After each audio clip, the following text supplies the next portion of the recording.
Now, the Minister for Public Enterprises, Joseph Kudjo, has reviewed government's plan to put 17 state-owned enterprises on divestiture to save the state from spending on it.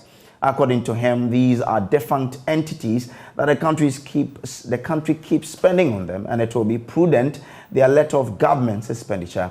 He was speaking to the press at the Osu Castle after accounting for the stewardship of the Public Enterprises Secretariat since it was established. We are at the level of seeking cabinet approval. Like I said, 17 defunct companies have been studied by KPMG.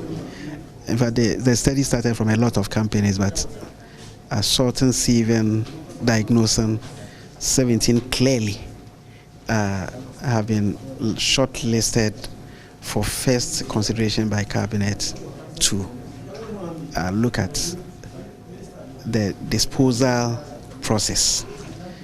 Okay, and engagement have been done with the various sector ministries if they have plans for them.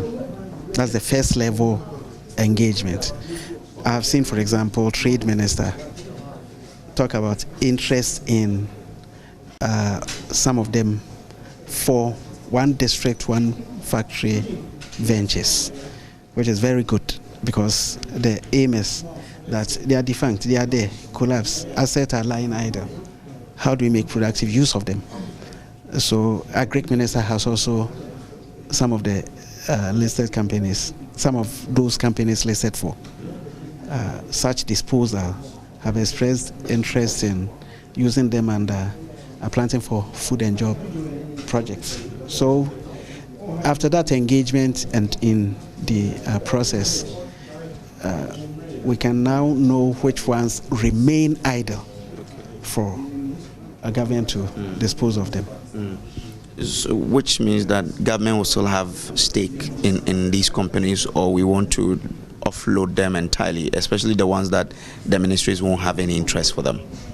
Okay, these things depend on, it's one entity by entity, but I'll explain the options.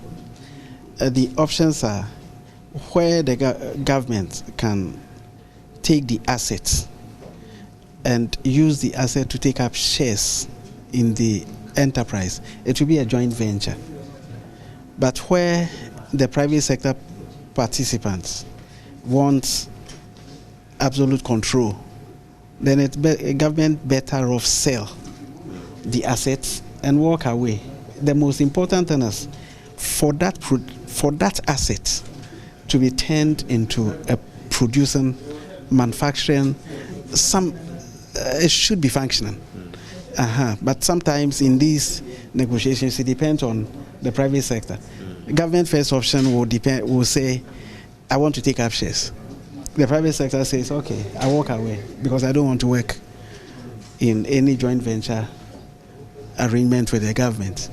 What do? You let the asset idle, continue to idle, because the truth is that in business, some enterprises are such that government presence in them does not deliver the speed of service delivery, or especially manufacturing entities.